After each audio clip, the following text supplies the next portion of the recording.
France 2.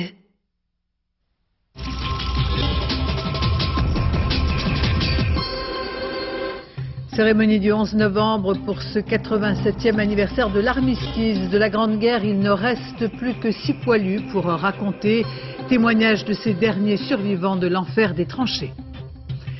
Les banlieues et ses appels au calme et à l'apaisement ici à Paris, ce sont des associations qui se sont rassemblées devant le mur de la paix au Champ de Mars. Ailleurs, dans les mosquées, les imams calment les esprits et ouvrent le dialogue. Une première femme présidente de la République sur le continent africain, Ellen Johnson Sirleaf dirigera le Libéria. Elle a battu son rival, le champion de foot George Weah. Âgée de 66 ans, on la surnomme la Dame de Fer. La sécurité routière avec cette constatation à méditer pour les conducteurs. Les enfants regardent leurs parents au volant et risquent de reproduire plus tard les mêmes erreurs. C'est ce que démontre une enquête publiée ces jours-ci. Et puis de la musique avec l'une des plus belles voix canadiennes. Isabelle Boulay vient d'achever un an de tournée en Europe. La revoici au Québec pour s'y ressourcer et préparer un nouvel album. Madame, Monsieur, bonsoir. Ce 11 novembre, jour du souvenir à Paris, cérémonie de commémoration de l'armistice de la Première Guerre mondiale, il y a 87 ans. Une commémoration présidée par Jacques Chirac qui s'est rendue, comme chaque année, sur la tombe du soldat inconnu. Un 11 novembre placé sous haute surveillance, 15 jours après le début des violences dans les banlieues. Arnaud Boutet. Image rituelle, celle du président de la République dans un commande-car remontant les Champs-Élysées. 87e anniversaire de l'armistice du 11 novembre. À 11 h, Jacques Chirac dépose une gerbe sur la tombe du soldat inconnu sous l'Arc de Triomphe.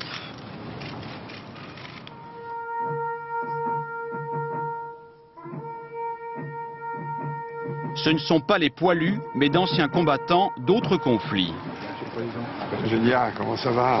Il ne reste que 6 soldats français de la Première Guerre mondiale, tous centenaires et bien incapables d'affronter le protocole de la cérémonie et le froid, place de l'Étoile. Jacques Chirac salue, félicite, encourage et prolonge la séance de poignée de main vers la foule de collégiens massés derrière les uniformes. Pas de grand discours sur le sens de la mémoire, mais une petite séance photo en guise de souvenir. Je salue particulièrement Eugène Delacroix. Quelques instants plus tard, Nicolas Sarkozy suit les traces du chef de l'État. Autre manifestation à Rotonde, dans le wagon où a été signé l'armistice. Sans le chef de l'État, Michèle Alliot-Marie a présidé la cérémonie, avec, pour elle aussi, le désormais traditionnel bain de foule des écoliers. Ce 11 novembre marque sans doute la fin d'une page d'histoire, celle de la mémoire vivante des derniers poilus de la guerre de 14. Il n'en reste plus que 6 hommes qui ont vécu l'enfer des tranchées. Écoutez avec une attention particulière le récit de Lazare, 107 ans. Il fait partie des derniers survivants. Nicolas Lemarinier, Frédéric Faure. C'est le livre de toute sa vie que Lazare Ponticelli tient dans ses mains. À 107 ans, il en est fier. C'est l'histoire d'un immigré italien qui s'est battu pour son pays, la France. Août 1914, c'est la mobilisation générale. À 17 ans, on est plein d'ardeur. Je n'avais pas peur de mourir. Le jeune homme se présente au bureau de recrutement, s'engage, insouciant, comme tant de jeunes soldats. À l'époque, ce que tout le monde disait, que la guerre n'allait pas durer. Le soldat Ponticelli se retrouve au feu, près de Soissons. Il découvre les combats. La réalité n'a plus rien à voir avec la propagande officielle. Il n'avait rien pour nous amis. On prêchait que la France, elle avait tout ce qu'il voulait, elle n'avait rien du tout. À Lazare Ponticelli et ses camarades revient la lourde tâche de récupérer les cadavres et de les enterrer. Alors, il nous arrivait aussi bien en français qu'en allemand. Alors, on avait fait un trou, on les mettait dedans. On n'avait pas, si vous voulez, de rancune contre un Allemand. Les plus chanceux s'en tirent avec des blessures. Pour les autres, c'est la mort, toujours présente, même le jour de l'armistice. Ça s'est passé au Mont-Grappa, sur un tas de gens qui avaient été asphyxiés par le 8-8. Lazare Ponticelli n'a rien oublié de ce qu'il a vécu et témoigne encore et toujours pour lutter contre l'oubli. À l'heure actuelle, c'est comme si qu'on n'existait pas. Ça n'a pas d'importance pour moi. Pour lui, peu importe. À 107 ans, Lazare Ponticelli est fier de son parcours. Il est un des 6 derniers poilus de la Première Guerre mondiale. Enfin, à Londres, 2 minutes de silence pour se souvenir des soldats britanniques morts au combat lors de la Première Guerre mondiale. L'immense trou sur les bords de la Tamise s'est également arrêté le temps du recueillement. Le plus vieux des anciens combattants britanniques, âgé de 109 ans, avait fait, lui, le voyage en France pour l'occasion à Saint-Omer, où il était mécanicien en vol à l'époque. Deuxième titre de ce journal, les banlieues et cet appel à l'apaisement avec à Paris ce rassemblement devant le mur de la paix du Champ de Mars.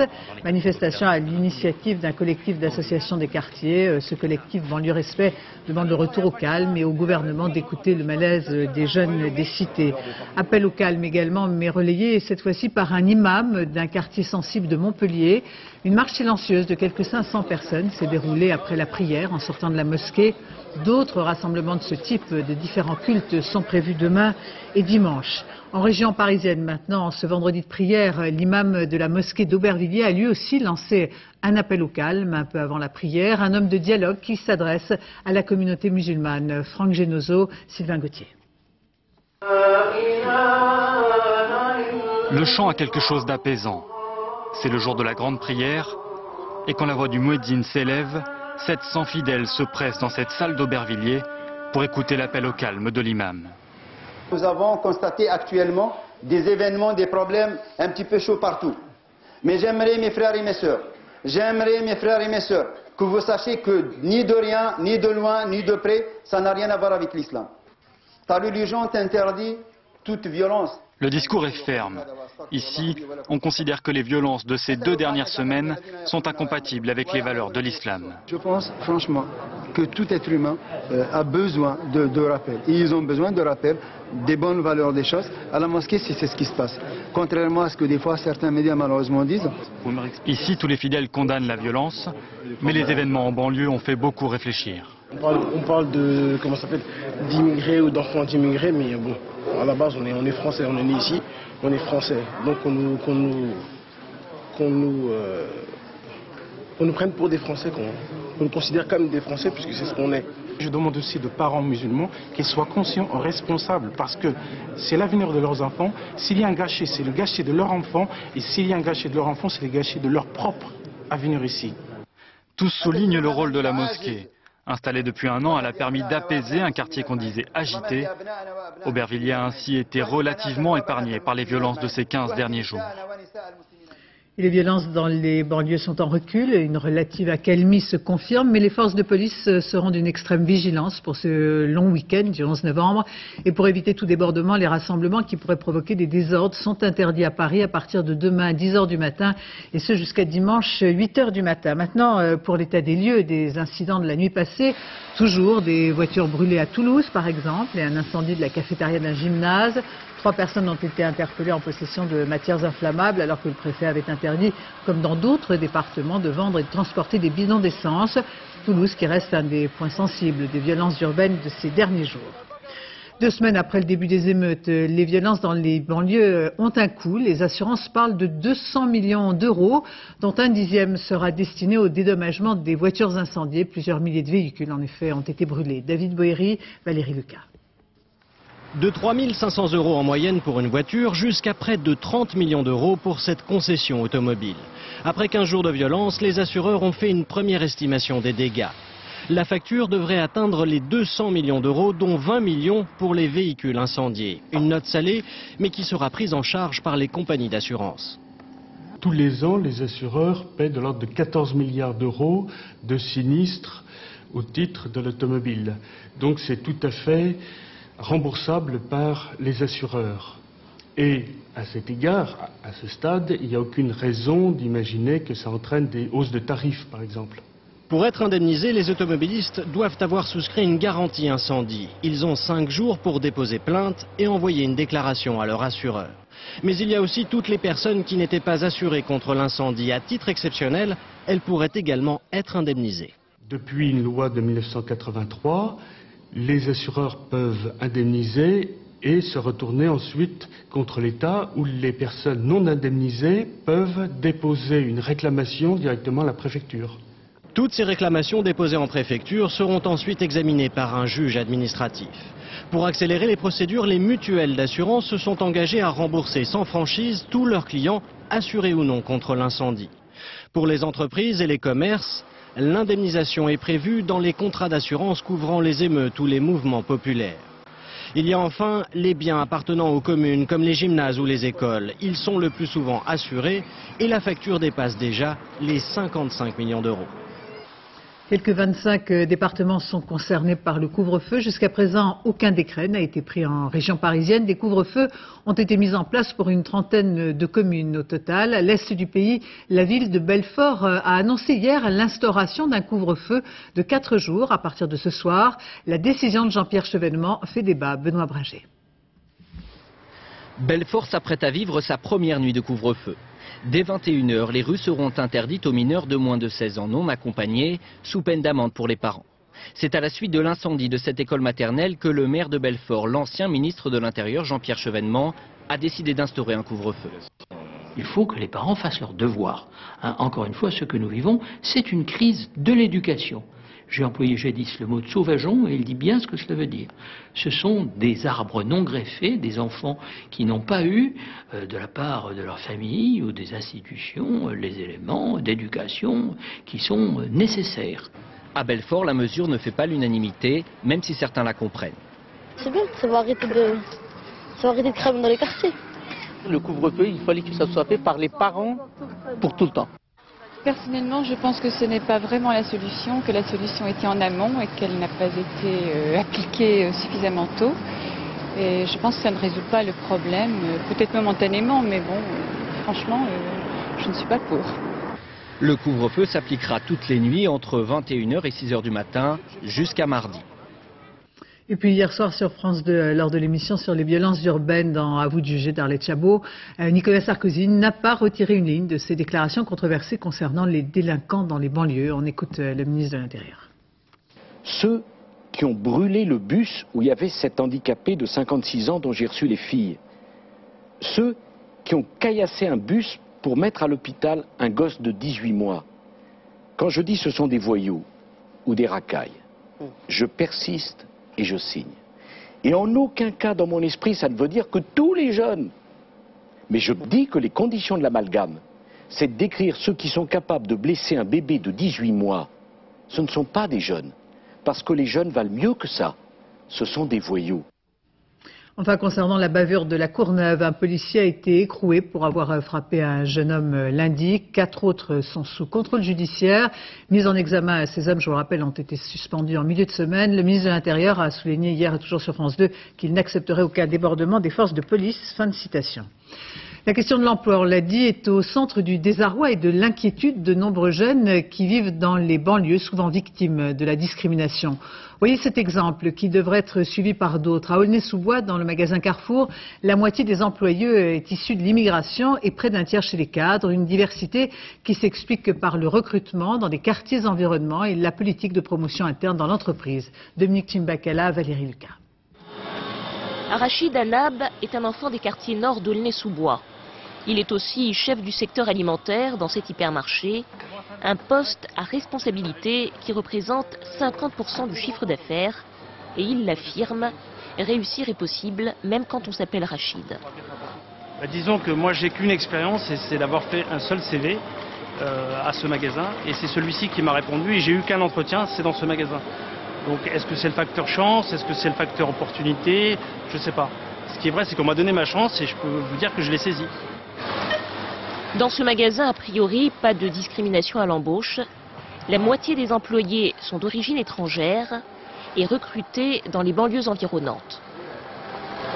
Il est possible, effectivement, que dans certaines entreprises, il y a des barrières. Aujourd'hui, moi, je n'en connais pas chez moi. Et dès que je peux donner l'opportunité à des employés de mon magasin d'évoluer, je l'ai toujours fait. Rachid, qui a commencé comme employé de rayon et ne possède qu'un BEP de comptabilité, n'imaginait pas devenir cadre. Une diversité voulue par le directeur du magasin et favorisée par la promotion interne. Les gens, quand ils évoluent, ils passent stagiaire, manager, chef de secteur et directeur. Ça leur permet d'être très motivés. Quand vous savez que vous pouvez atteindre un but, vous êtes très motivés et ça fait grandir l'entreprise. C'est gagnant-gagnant et moi je m'y retrouve en résultat économique. S'adapter à son quartier et tenir compte de la motivation des salariés, une manière bien réelle de promouvoir la diversité dans l'entreprise. À côté de l'emploi, il y a bien sûr le logement et le cadre de vie. Un certain nombre de quartiers bénéficient de rénovations urbaines, comme au Minguette, où avaient eu lieu des émeutes en 81. Depuis, les barres sont tombées, on a reconstruit pour rendre la cité plus humaine. L'urbanisme devient alors un levier pour changer durablement la vie de ces quartiers. Reportage Virginie Fichet et Philippe Évêque. Démolir pour mieux reconstruire. En 20 ans, 17 tours sur les 66 que comptaient les Minguettes ont été rasées au profit de petits projets locatifs plus humains. Depuis 4 ans, Eliane Jacques et sa famille ont quitté leur immeuble. Voilà, j'ai mon petit jardin. Dans ce petit ensemble, au cœur du quartier, ils goûtent une toute nouvelle qualité de vie. On a l'impression d'être dans une maison en fait, dans une maison et il n'y a personne qui me dérange, je fais mon petit train-train et puis je me sens bien. Mais lorsque dans les années 60, les Minguettes sortent de terre, ces bars et ces tours sont un exemple urbanistique. Un quartier prévu pour accueillir près de 40 000 habitants en pleine crise du logement. 40 ans plus tard, les tours ont vieilli, le cadre de vie s'est dégradé. Parallèlement aux reconstructions, les bailleurs mènent de vastes programmes de réhabilitation et tentent de limiter le nombre de logements vacants, source de problèmes et de malaise. Actuellement, nous avons plus qu'une vingtaine de logements vacants sur les 720 du quartier. Et c'est vrai que on a maintenant des paliers qui sont pleins, c'est-à-dire avec 3-4 locataires, donc qui échangent, qui se rencontrent et qui discutent. Donc on brise un petit peu ce sentiment d'isolement qui pouvait exister à une époque. Le plateau des Minguettes fait partie des 50 grands projets de ville définis en 2000 au niveau national. 146 millions d'euros investis pour réaliser des équipements collectifs et redessiner le quartier. Tout ce qui contribue à rendre la vie plus agréable, ça fait partie de notre boulot. En même temps, on se heurte à une sorte de dérive à la pauvreté, de dérive morale, et sur cette base-là, on a l'impression quelquefois, tous les efforts que l'on fait, et on n'a pas envie de lâcher le morceau, c'est un peu le tonneau des Danaïdes. Ici, 40% des jeunes de moins de 25 ans sont au chômage. Par des chantiers d'insertion, certains participent au changement de visage de leur cité, sans illusion. C'est bien beau de faire pour le quartier, de réhabiliter le quartier, les logements, tout ça, mais les gens qui vivent dedans, après, c'est pas des... ils n'ont pas d'argent, quoi. Ça sert à quoi? Et en fait, moi, ce que je vous demande aussi, c'est trouver du travail pour les jeunes. Bientôt, de nouveaux pavillons sortiront de cette friche. Le tramway desservira le quartier. Du concret pour apporter envers et contre tout une note d'espoir. Dans le reste de l'actualité à Marseille, c'est reparti. Les Traminois ont voté la reprise de la grève jusqu'à lundi matin. Et à nouveau, le trafic des bus a été sérieusement perturbé. Yannick Arroussi, Christophe Larocca. Ceux qui sont au courant préviennent les autres et peu à peu les arrêts de bus se vident. La grève a repris ce matin à la RTM. On y allait à pied. La marche à pied revient en force, la colère des usagers aussi. C'est nous qui sommes embêtés, c'est les enfants, c'est les ouvriers, c'est tout le monde comme eux. Non, moi je trouve ça scandaleux. S'ils les faisaient gratuits, au moins on pourrait aller là où on veut et ça embêterait plus les communes ou les mairies que les gens. J'ai appris aujourd'hui que la grève avait repris, j'étais pas au courant. Voilà ce que propose la direction à aujourd'hui au service de Jean-Claude Godet. Après 3 jours de négociations, les avancées sont jugées insuffisantes par les syndicats. Il est d'accord pour reconduire l'arrêt de travail. La grève est donc votée sur un nouveau préavis après une parenthèse de 6 jours, le tribunal des référés ayant jugé la semaine dernière le mouvement politique donc illégal. Moi, si je dis que je suis contre la privatisation du tramway, je ne fais pas de grève politique. Là, je pense que les Traminois, ils sont partis encore avec un esprit encore plus fort, encore plus revanchard. Et puis, de toute façon, on est là ici et on ne s'arrêtera plus tant qu'on n'a pas satisfaction sur les points qu'on demande. Aujourd'hui, 18% des bus roulaient ainsi que la totalité des métros, mais la situation pourrait se dégrader dans les jours qui viennent. Je suis fatiguée, j'en peux plus. Ouais. La grève a été votée jusqu'à lundi. La direction de la RTM indique que sa porte est toujours ouverte pour des négociations. Un mot de politique avec ce nouveau décompte des votes des militants socialistes. La motion conduite par François Hollande est en baisse par rapport aux premières estimations et obtient 53,71% au lieu de 56%. Le nouveau Parti socialiste recueille 23,65%. Enfin, un mieux pour Laurent Fabius qui passe la barre des 20% avec 21,21%. À Nancy, à la suite d'une erreur médicale, ou plus précisément d'une erreur dans la perfusion, un homme est mort alors qu'il avait subi une transplantation rénale. Une enquête a été ouverte. Christophe Nédart, Nicolas Froner. Au service néphrologie du CHU, on cherche toujours à comprendre. Un service sous le choc depuis la mort d'un patient. Mardi, un homme de 47 ans subit avec succès une transplantation rénale. Le lendemain, il est placé sous perfusion. On lui administre du chlorure de sodium à 30% au lieu des 0,6% prescrits. Une dose 50 fois supérieure à la normale. L'infirmière s'est trompée de flacon. C'est vrai qu'à première vue, même dimensionnement, même contenance, même forme, même format d'étiquette, même bandeau orange. Bon, bien évidemment, dès qu'on lit, est-ce que doit faire toute infirmière, c'est lire ce qu'elle administre. Évidemment, le dosage, l'indication sont différentes. Une surdose fatale pour le patient, un ingénieur vosgien, père de 2 enfants. L'erreur humaine est incontestable, mais l'infirmière n'est pas seule en cause, car le flacon incriminé n'aurait jamais dû se trouver dans l'armoire à pharmacie du service. Un mystère pour les médecins.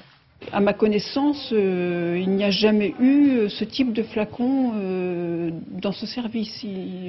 On n'en a pas l'usage. Très marqué, l'infirmière a été mise au repos. Elle est suivie par un psychologue. Le temps que les 2 enquêtes, l'une interne, l'autre administrative, aboutissent. L'épouse du patient, elle, a porté plainte contre l'hôpital. Une procédure qui pourrait déboucher sur des poursuites judiciaires.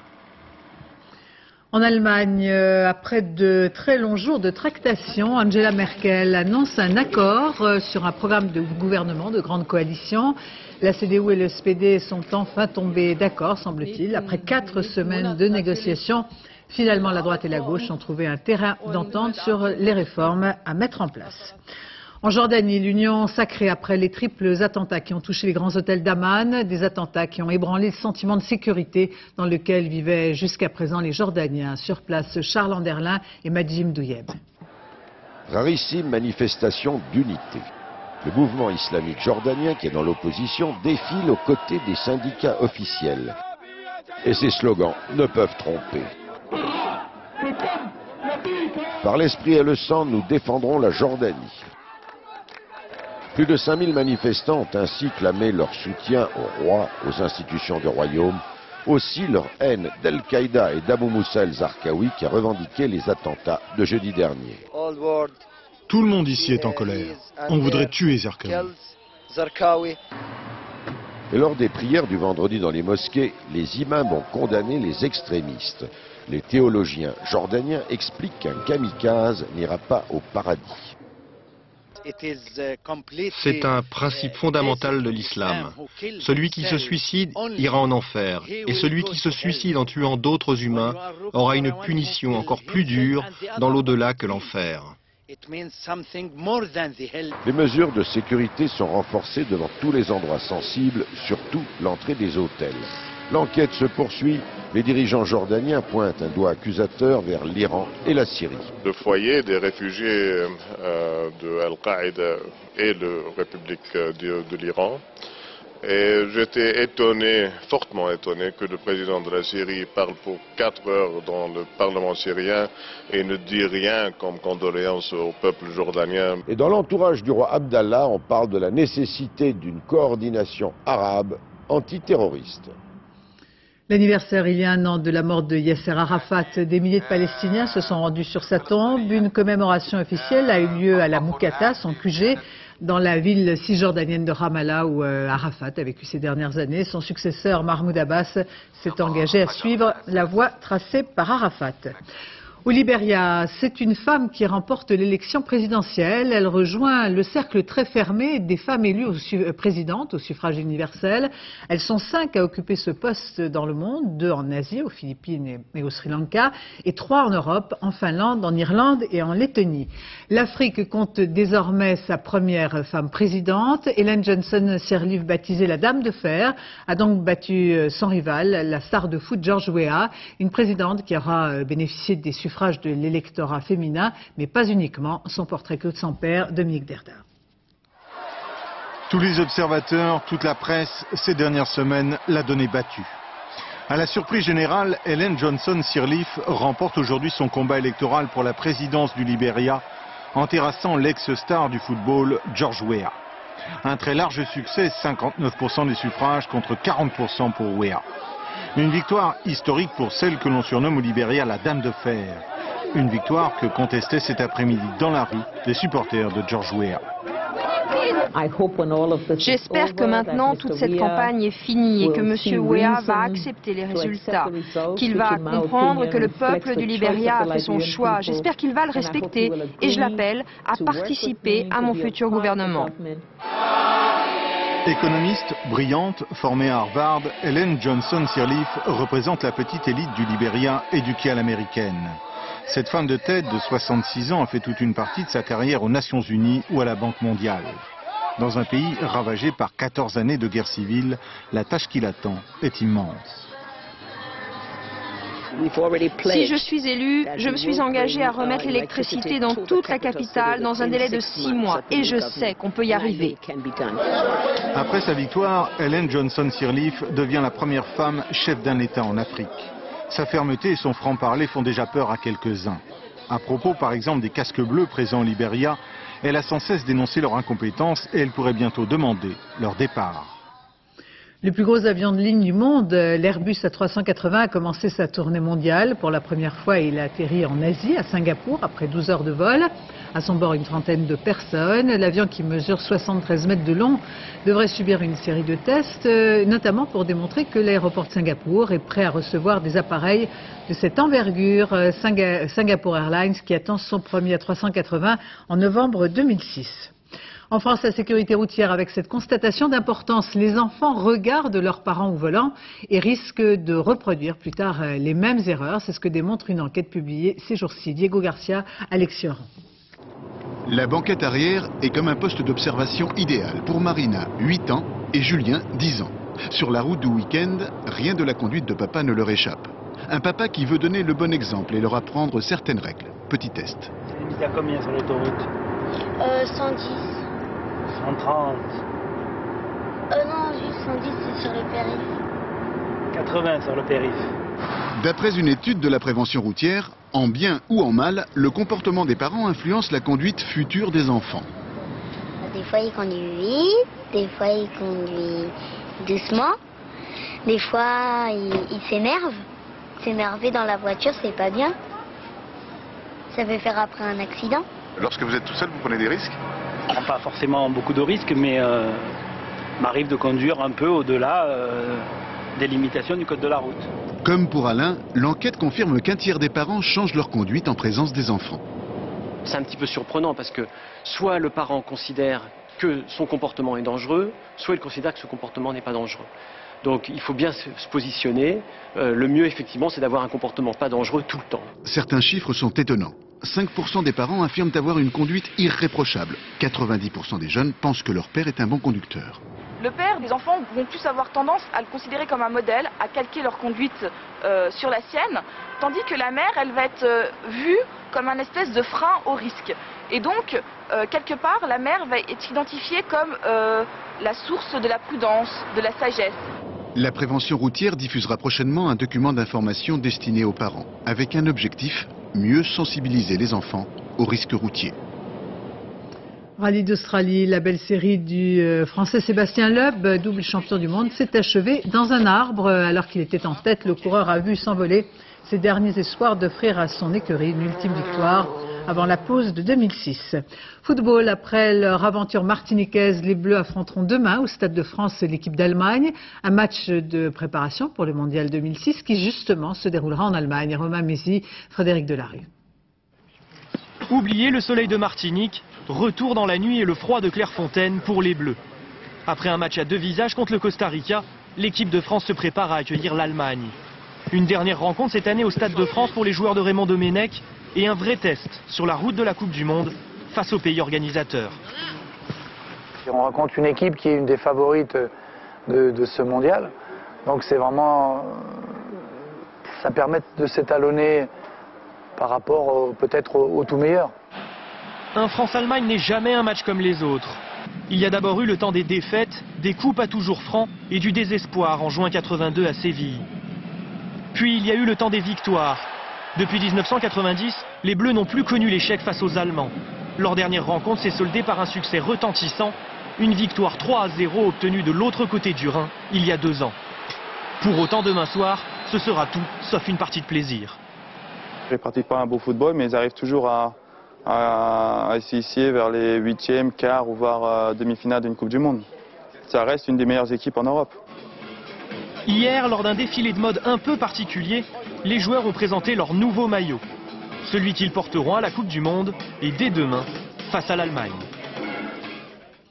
Véritable invitation au voyage, ces roulottes à l'ancienne, symbole de rêve et d'évasion, ces dernières années est totalement restaurée. Elles connaissent une nouvelle jeunesse. Jean-Jacques Dufour, Antonin Broutard.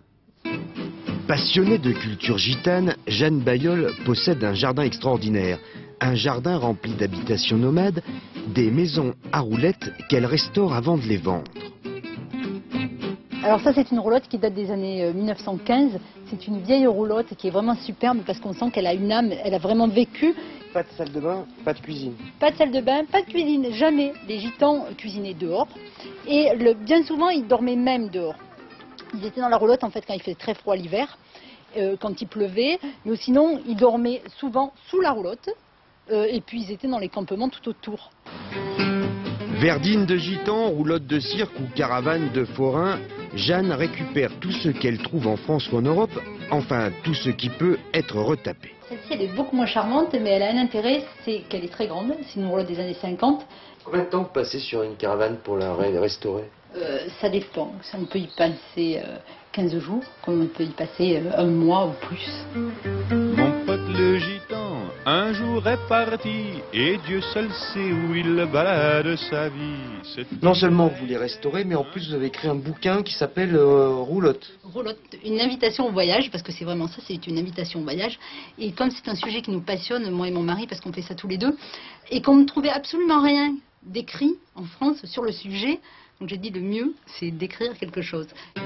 Le livre, il a été préfacé par Émilien Bouglione, digne héritier d'une dynastie à qui la galerie Ventilo rend hommage avec une petite expo. Alors là, c'est des photos d'Abdon qui ont été prises au cirque d'hiver. Donc c'est Émilien Bouglione qu'on voit avec le serpent, par exemple. Et puis des photos mythiques qu'on voit avec les éléphants.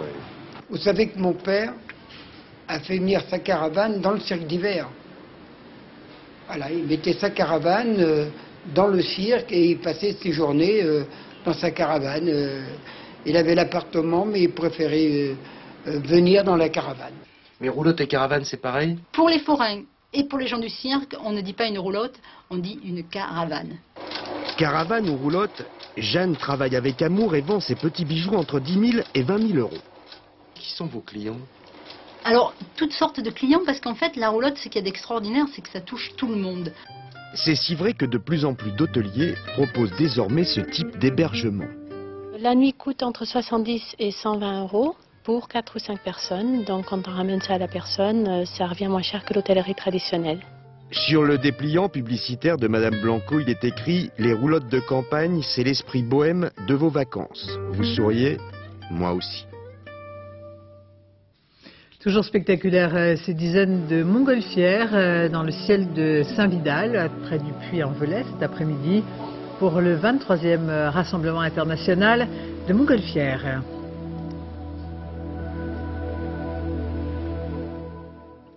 Musique avec l'une des plus belles voix canadiennes. Isabelle Boulay vient d'achever un an de tournée en Europe. La revoici au Québec pour s'y ressourcer et préparer son nouvel album. Isabelle Béchler et Nathalie Gallel l'ont suivi à Montréal avec 2 fans françaises qui ont gagné ce voyage. Paris-Montréal, gagné par concours pour aller écouter Isabelle Boulay, c'est un vrai rêve pour des fans qui l'ont déjà entendue en France. Christine et Anne-Charlotte veulent voir la chanteuse dans son élément. Bienvenue au Québec. Merci. Bienvenue et bon spectacle. Merci.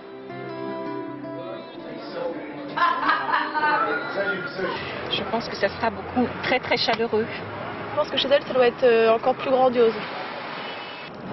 C'est le retour au Québec après plus de 160 concerts en Europe pour Isabelle Boulay. Elle qui fut 5 années de suite sacrée meilleure artiste québécoise, elle est devenue celle qui a le mieux réussi à l'étranger.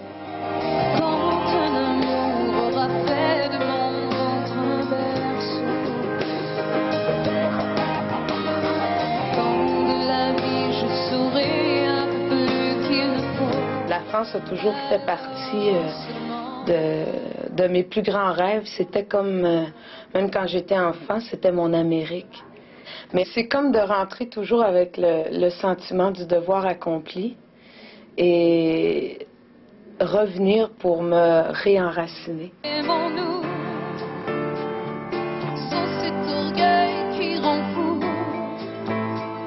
Même les plus doux d'entre nous, aimons-nous, pour les printemps devant nous. Bon vol de retour, puis vous allez visiter Montréal un peu avec elle. Retour à la terre natale pour construire un nouvel album. J'ai besoin de ça, d'être près de l'eau, qui est mon élément principal.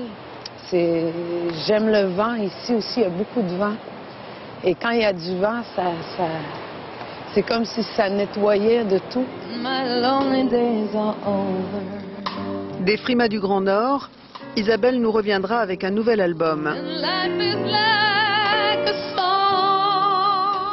Peut-être plus américain. C'est la fin de ce journal. Je vous remercie de votre attention. Tout de suite, la météo Nathalie Riouet. 20h50, avocat et associé. 1h moins le quart, le journal de la nuit, Laurence Piquet. Demain, dans Thé au Café, Catherine Sellac reçoit Nicolas Leriche, danseur étoile et chorégraphe. Quant à moi, j'aurai le plaisir de vous retrouver dès 13h demain. Excellente fin de soirée sur France 2.